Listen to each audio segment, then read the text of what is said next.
Hello' আজি আপোনালোকৰ মাজত লৈ আহিছোঁ এখন এচি গোল্ড ডিজেল ভাৰ্চনৰ হয় 2022ৰ গাড়ী। আপোনালোক এই গাড়ীখনৰ মই ডিটেইলছ জনাই আছোঁ, চাই থাকিব। গোল্ড প্লাছ গাড়ী হয়, খুব ধুনীয়া কণ্ডিশ্যনত আছে এচি গোল্ড। আপোনালোকে ডিজেল ভাৰ্চনত যদি বিচাৰি আছিলে তেওঁলোকে এই গাড়ীখন ল'ব পাৰিব। 2022ৰ মডেল হয়। চাই লওক, মই গোটেই ৱাকাৰণটো দেখুৱাই দিছোঁ। গাড়ীখন অলপ ৱাশ্বিং কৰি দিয়া যাব লোৱাৰ সময়ত, বাকী গাড়ীৰ কণ্ডিশ্যনবিলাক ফুল্লি অ'কে আছে। ইণ্টেৰিয়ৰ কণ্ডিশ্যনটো এবাৰ দেখুৱাই দি আছোঁ লগতে।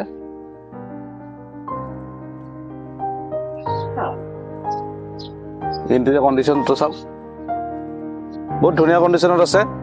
যদি এই গাড়ীখন ল'ব বিচাৰে আপোনালোকে এইখনৰ দাম আহিব, পেপাৰ নাম ট্ৰেন্সফাৰ কৰি প্ৰাইচ আহিব মাত্ৰ 2,80,000 টকা। 2,80,000 টকাত এই গাড়ীখন ল'ব পাৰিব। 2,80,000 আৰু অন দা টেবুল আহিব, কিবা এটা ডিছকাউণ্ট আপোনালোকক কৰাই দিয়া যাব। গুৱাহাটী লখৰা হাউগুচিত আছে।